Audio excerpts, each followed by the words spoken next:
Thanks for joining us on West Country Women, the new podcast with Alexis Bowater. Celebrating everybody's business and showcasing women across the West Country region. If you're listening, please follow and rate us 5 stars. Or if you're watching, make sure to like and subscribe so you don't miss the next episode. Produced and supported by Fresh Air Studios.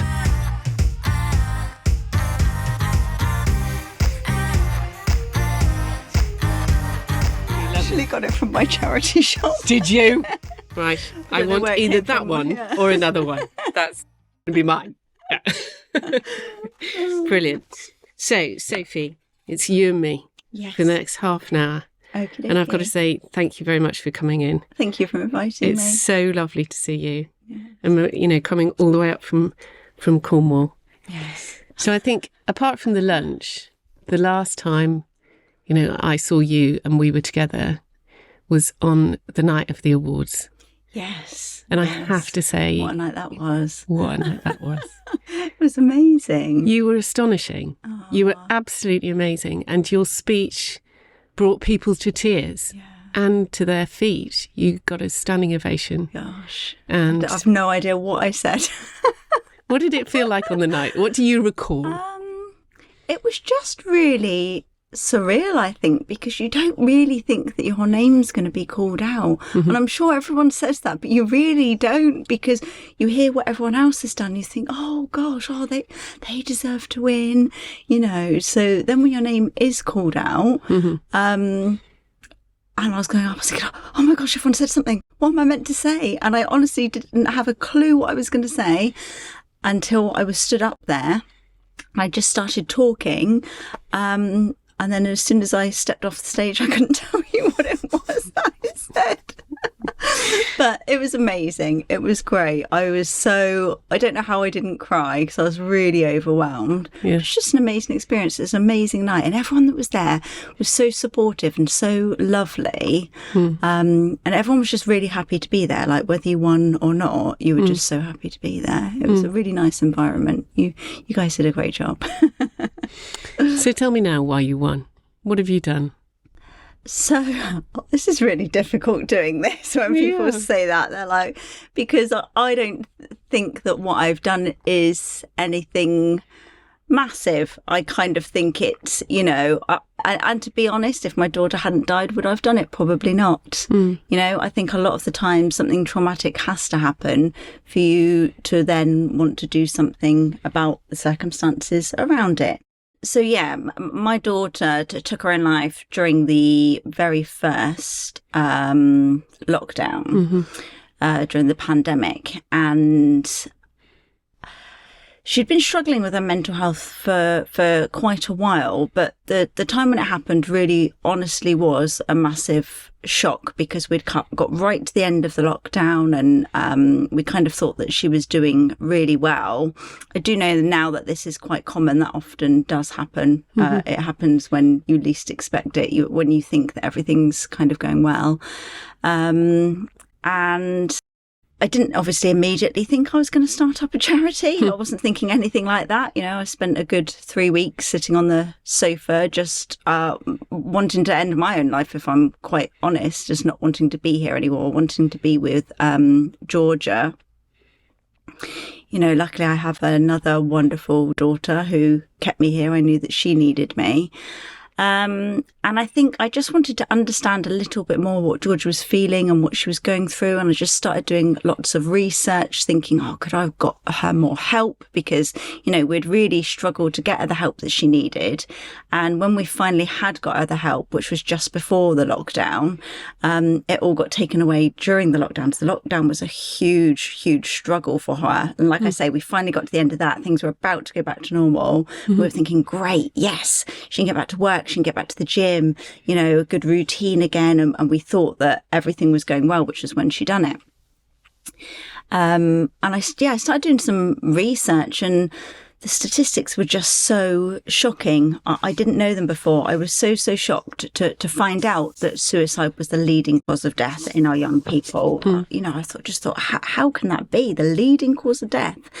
And then, you know, in young women under 24 now, the suicide rate is the highest it's ever been. It's never been this high since they started recording them. So I wanted to feel like I was still doing something for Georgia because I felt so helpless. I couldn't help her anymore. So I wanted to be doing something for Georgia, something in her name that she could be proud of, that her name would live on forever. But also to help, I thought, well, she can't be the only one feeling like this and the only one who isn't getting supported. And, and then we obviously went into another lockdown. And I kind of found out that if you were vulnerable, that the help could have continued. So I thought, well, do you know what? We're going to do something about this. We're going to start some support groups. I still didn't quite think about the charity then. I thought we're going to start some support groups right in the middle of a pandemic when everyone is saying you can't do it. I was like, well, we're going to do it. And, we're supporting vulnerable people. They need some consistency. They need something to look forward to. They can't go out for a walk with their friends. They're scared to even, a lot of parents were even scared to let them have a friend round at the other end of the garden. You're so fearful all the time. So yeah, that's what we did. We started with just one support group in Falmouth. We quickly realised that the doctors and the hospitals and that weren't going to refer to us unless we were a registered charity. So then it was like, okay, let's become a registered charity. So then that got us looking at, all the training that was needed, the DBS checks and all of those things. So we put together this training programme. So that people wouldn't feel overwhelmed. I always knew that all our facilitators, the main requirement was going to be lived experience so that they could understand what these girls were going through. Not that just they'd studied it at college or they'd done some research, that they've actually, might not be going through the same thing, but they can understand the feelings. So that's our first requirement. The training we can give everybody, the suicide first aid, the mental health first aid, the assist, or safeguarding, all of those things they can do, once they join. So, yeah, we started with the one support group. We're kind of 2.5 years on now and we're covering a third of Cornwall. With our support groups. So that time's gone really quickly, hasn't it? Yes, it has. Yeah. Sophie, can I ask you, I've known you for a little while now, but we've never really had sort of space for you to answer this question. Yeah. What was Georgia like?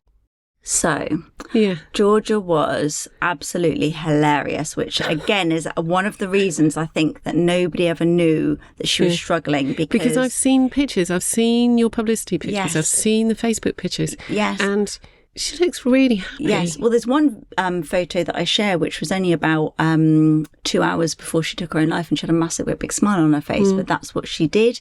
She always felt like, which I know now a lot of young girls feel this way, and this is why we struggle to get them to the group sometimes. Once they come, they don't want to leave, but trying to get them there is because they don't think they deserve to feel the way that they do. They're like... And a lot of that is other people who don't mean to do it. They're trying to make them feel grateful for what they've got in their life, but being like, what have you got to be so unhappy about? Okay. You've got a loving family, you've got this, you've got that. Now, that used to make Georgia feel terrible. She used to say, you love me, and Lee loves me, and I've got Mia, and I've got a job, and, all these things. Nothing really bad has happened to me. Why do I feel this way? And, she was the funniest person ever. She couldn't sit still. She had ants in her pants all the time. And a song would come on and she would just get up and just start dancing or singing. She was just a joker. She always cheered everyone else up, but she just didn't really share. Unless you were very close to her, you didn't know that she was struggling with her mental health, which is what a lot of people do. And why we launched the Past the Smile campaign last year was because, you really do have to look past that smile, because she was really struggling. And, when we were one-to-one, she just used to say, but I'm so ugly and I hate everything about myself, and I'd be like, you're beautiful. You're so beautiful, and she'd say, well, you're going to say that. You're my mum. And it was really, really hard to make her see what everybody else saw. Because I know that other people thought that as well, that she was beautiful and, that she was funny. People just loved being around her and the way that she made them feel. You knew she was in the room always, So yeah, she was absolutely amazing. She couldn't cope with the way that her brain worked and the thoughts that were in her head. And she just felt constantly tortured by her thoughts all of the time. And I think it just must have been really very exhausting. I've suffered with my mental health, and I can only imagine at her age how that must have felt for her. And then, you know, I never had to go through anything like a pandemic at her age. It's so hard, you know. Girls of that age, they live so in the moment. They don't have that ability. They think with a different part of their brain than we do. They don't have that ability to look to the future and think this will pass like we can. We've had life experience.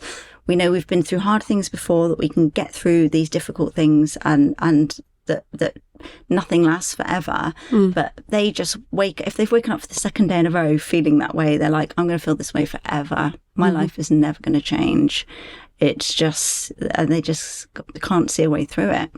But for you, Sophie, as a mum, you know, coping with this beautiful child of yours. Yes. And who was outwardly so gregarious and popular and funny, and yet she was confiding in you the secret of her soul, really. Yes. Yeah. Did you have, what coping mechanisms did you have to be able to deal with that? Because that must have been heartbreaking for you as well. Well, I didn't have any to start off with. You know, I just absolutely, honestly fell to pieces, and I didn't think I could get through it. Every single day when I woke up, when I had, because it's not just emotional pain, it hurts your whole body when you're grieving. When you've lost someone that's so close, it hurts. Your body hurts, your organs hurt, everything inside you hurts. And you wake up and you think, how, and on top of that emotional pain, you think, how can I feel this much pain and not die? You honestly don't ever think that you're going to get through to the end of that day, because the pain is so intense, physical and emotional. You know, you're trying to take a sip of water and you can't keep it down. You know, when you're trying to walk and you feel dizzy, you know it's because you haven't eaten for 3 days, and you're trying to eat something and that just won't go down, and you're like, I'm sure I'm going to die soon, and you don't really care. So, but it, you know, as soon as I got the idea for George's voice, and I think my friends and family were like, yes, let's, you know, they were all fantastic. Everyone rallied round, everyone wanted to help straight away, because I think everyone wants to help. And in those first few weeks, everyone's going, what can I do? What can I do? And you're like, I don't know. Bring Georgia back? You can't, like, there's nothing you can do. And you can't even be polite to people. You haven't got it in you, you know, so you're saying these things and probably making people feel worse. So when I started talking about the charity, I think everyone was just so supportive and helped me so much, because it's really hard setting up a charity. It's really difficult.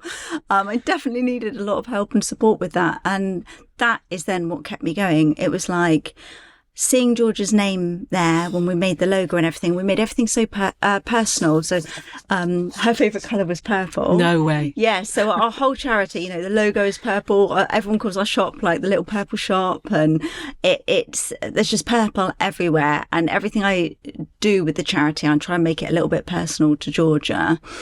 How did you choose the name? Was it obvious to you that you were going to call it? Yes, it had to have Georgia in it. And then it was just like, nobody heard her voice when she was here and the things that she needed to say, so they can hear them now. And we can do that same thing for other people through Georgia's voice. Other young women can have their voice heard too. It's absolutely taken off across Cornwall, hasn't it? Yes. Have you been surprised at the support, but also at the need that there is for it? Yes, absolutely. Because, you know, for every young woman that comes, there's kind of probably about 8 or 10 more for that one that aren't coming because they feel too anxious or too nervous. So to have the amount of girls we've had coming to the group, it's a real eye-opener. It really is. But I am just so glad that they are coming, because the difference in them from the first time they come to one of our meetings to when they transition out, the confidence, and, you know, mental health is so isolating when you're suffering. You tend to isolate yourself. You don't want to talk to people. You think you're crazy. You don't think people understand how you're feeling. So then when they come to a group and they might go, I'm coming, but I'm not talking. So they come along and they sit there, and then the other girls that maybe have been there for a bit longer, they're sharing, and you just see their face, and you see them relax, and they're like, oh my gosh, somebody else gets it. Yeah. Somebody else feels the same way. And all the girls in our group are so welcoming. Yeah. Someone new will be there. They'll give them the space. And then at the end, they'll be like, we're going for a drink, or we're going for tea. Do you want to come with us? Yeah. You know, and they just include them in everything. And, you know, the friendships that they form. And I love seeing it when they're all, you know, for each group, they have a private online group as well. And they'll share pictures in there of little outings they've had, like between the groups when they've been meeting up. And, you know, a lot of them will say, this is the first time I've had friends since I was in school. Oh, really? Yeah, absolutely. And for them, just knowing that that group is there every single week, they're like, you know, you never cancel. You're on, you know, bank holidays, everything. You still keep going. And we're like, yes, we know that's when you need us the most. When everything else has stopped, Yeah. you need us to keep going. And even when, you know, there was still so much COVID around and everyone kept getting it all the time. You know, we have flexi facilitators as well as our facilitators that run the group. But, you know, even if everybody had COVID, we were like, we'll do online tonight. Yeah. Instead, you still get your group. It'll just be online. You know, if we couldn't get someone to cover the group. So we've always found a way. It's extremely rare that we've had to cancel. This is West Country Women. Thank you for joining us so far. If you want to learn about the awards, our community directory, or this new podcast, please head to westcountrywomen.co.uk. We're on all the social media channels too, at the Women Awards. You can find, follow and like us on Facebook, Twitter, Instagram, YouTube and LinkedIn. And don't forget to follow and rate us wherever you listen to your podcasts, and like and subscribe on YouTube. It seems to me that you've learned so much about, you know, through an absolutely cataclysmic life event and family event, that you've learned so much about healing from trauma, and that you're sharing that. What are the really big things that you've learned? I can hear from you that you're absolutely full of yes, because I'm by no means a mental health professional, and when people want us to come and do talks about mental health, I get Louise, she's amazing. She's our mental health ambassador, and she's got way more training than me, so I always send her. When people want to hear about Georgia and about Georgia's voice, I go. When they want to talk about mental health, I always send Louise. I'm like, I'm not a mental health professional, but the same as all of our other facilitators, I have that lived experience, and I do know that you can heal from trauma. You know, people want to bury it, and you can't do that. It's the worst thing you can do. Healing is very, very painful, but it is so worth it. It's a lot heavier to carry your trauma than it is to go through that pain of dealing with it and healing it. And you feel so empowered when you've healed from something and you can think about it without it taking you back to that event, or, you know, it's took me a long time to be able to think about Georgia without thinking about where I went wrong or that day that she died, and seeing her in that way. It took a really long time, but now, you know, I've done so much work on myself in the last 3 years. You know, now I actually have my happy memories. I can think about her as a child. I can think about her messing about and dancing and all these things without having that guilt and that, like, that all those overwhelming, horrible feelings that I had that were just absolutely exhausting. So it's just so important to open up, to talk, and to accept the help, really, because we get a lot of parents, friends, sisters messaging us saying, I've got someone that really needs to come to the group. How can I make them come? I can't make them come. If they don't want to come, they won't engage. They have to want to come for themselves. And when they do, that's when the big changes will happen. I think any parent of a child, any mother of a daughter, listening to what you've done and what you're doing, what you've experienced and what you've lived through and what you are living through, would be full of admiration and disbelief, really, that you've managed to survive this yourself. Yeah. As a parent, what have you done to cope with the trauma yourself and to leave yourself in a position where you've become a leader in your own right? I guess to start off with, it was helping others helps you massively. So, but I've accepted, I had a lot of kind people offering me help, therapy, different kinds of therapy. I've had more or less constant therapy since Georgia died, with all different kinds of therapists that have all taught me different things. They all have different approaches. I've got a couple of great friends that are life coaches. I went to them as well. I obviously recently went and spent a month in the Amazon rainforest. What was that like? On a spiritual healing there? retreat. It was crazy. It was intense. It was one of the hardest but best experiences of my life. And that has taught me a little bit more about taking time for myself and looking after myself, because everything I was doing before was helping, but I also was massively overwhelmed and trying to do everything myself. Whereas now I'm letting a lot more people, because everybody wants to help, everybody wants to get involved. And actually, when you let them, they feel really valued. And I hadn't realised that before. I was trying to do everything myself and feeling like I had to be like this super, because everyone kept saying, "You're so fantastic, you're so wonderful." I kind of kept thinking like, oh gosh, I have to keep doing all these millions of things and doing it all myself. And you don't actually. It's perfectly fine to hand some stuff over to other people, especially if they're, like our admin lady that we've taken on, Kirsty. She's absolutely fantastic, and she can do in a couple of hours what would take me all day. So it makes sense to hand it over to her. But yeah, so since I've been back, I know that I don't have to work 24 hours a day for Georgia's Voice to be amazing. That actually it's everybody needs to take some time for themselves. You can't help others if your battery is empty. So that's one of the biggest things that I've learned from being away is making that time for myself, for eating healthy and, going and doing yoga, and having time to do nothing, just nothing. That's really important as well. Tell me a couple of key things about Georgia's Voice. So how can young women access it?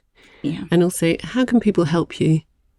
Okay, so the young women that want to come to our groups are always absolutely amazed that there's no hoops they have to jump through to get to a group. If they want to come to a group, you come to a group. If you're we know how hard it is to ask for help. If you're asking for help, we know that you need it. So you just come. You don't have to fill in any questionnaires, any kind of, there's no tick boxes where we're going to say, sorry, you don't fit the criteria. If you feel you need to be there, we know then that you need to be there. So it's just coming along. And if you feel too nervous to come along, it's sending us a message and saying, I feel really nervous. And we say, okay, let's get someone to meet you outside beforehand, have a little chat with you for 5 minutes and then bring you in, show you around so you know what to expect. We try really hard to post lots of, as much as we can, not of members, but, of like facilitators recording videos or like pictures of them, pictures of the rooms and the venues so they kind of know what to expect when they get there, things like that. And as for how people can help us, there's so many ways from small up to big. The smaller ways that people can help us is just helping to spread the word, following us on social media, sharing our posts, things like that, because how can people access the help if they don't know it's there? So the more you share, somebody who needs it might see it. We've got a charity shop, donating to our charity shop. But, the bigger ways that people can help, other than volunteering, because we always need volunteers as well.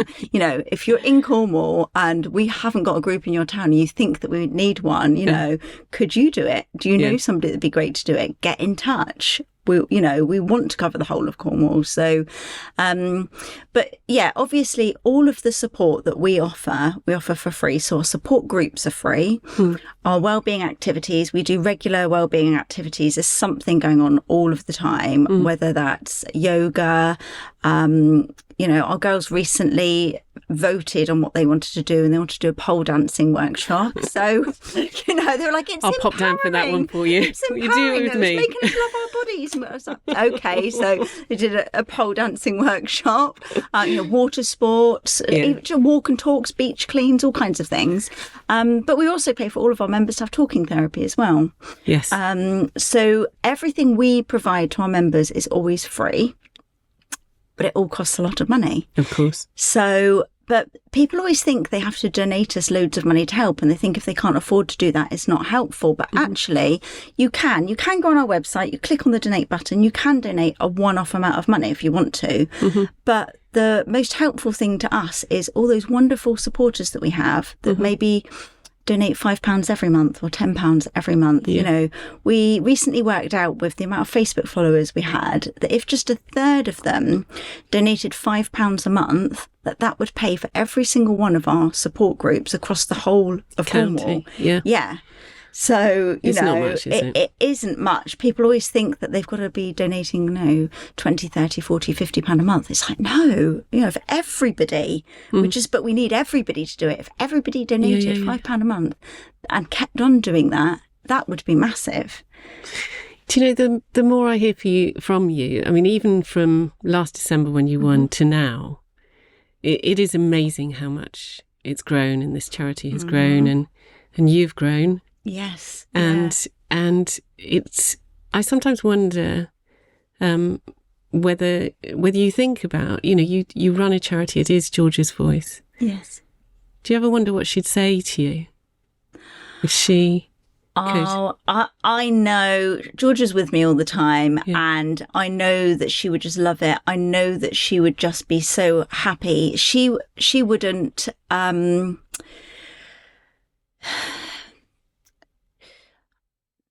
the same as a lot of people that suffer with their mental health, when they're here, they feel like a massive burden. She wouldn't want everyone to be sat around feeling guilty, feeling upset. You know, we did for a long time, but she would want us to be happy. She'd be wanting us. And I think that she would just love that we'd turned this around. And she'd definitely love it that her name was everywhere.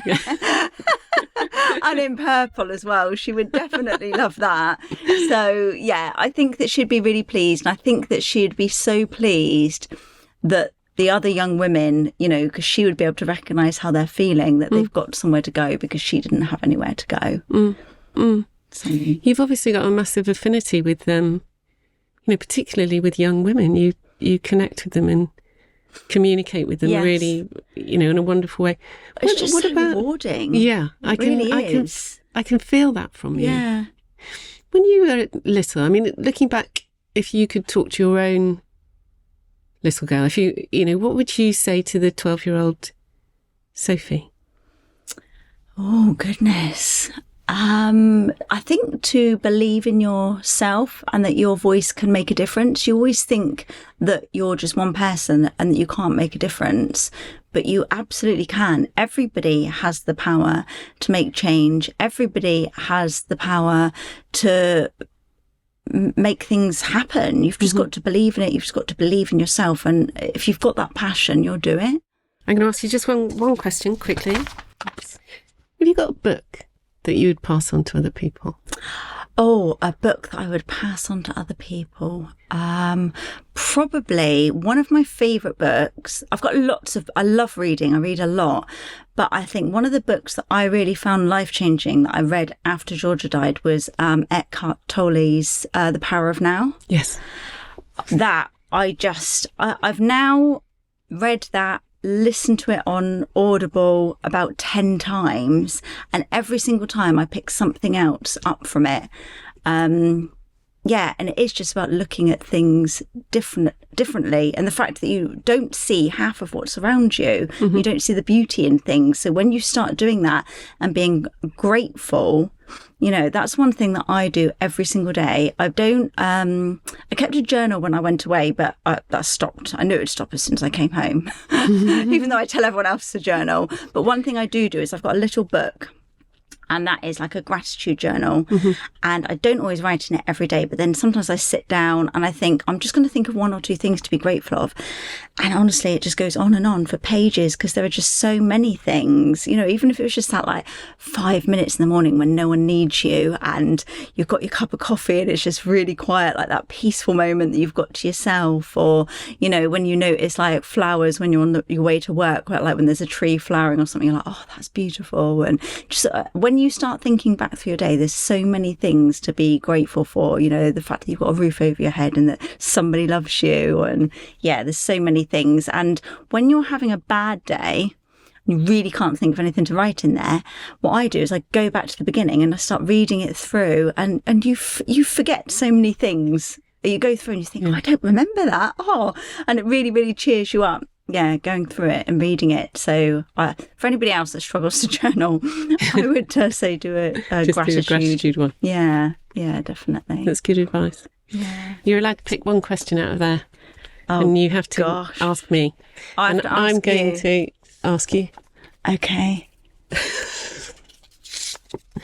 Do you want me to go first? I don't mind. Am I going to be able to answer that? We'll see. This is an easy one. If you had to eat a crayon, what colour would you choose? Well, it'd have to be purple, wouldn't it?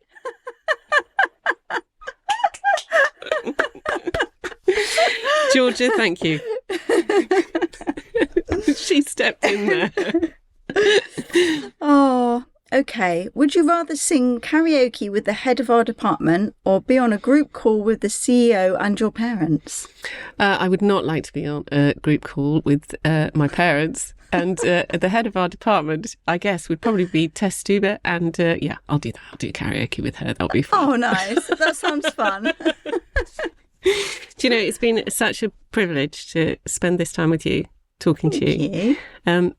Finding out about your charity was an unbelievable gift for myself and so many other people. And it is a gift for many, many young women across Cornwall. Yes. I think, like so many people, you are absolutely phenomenal.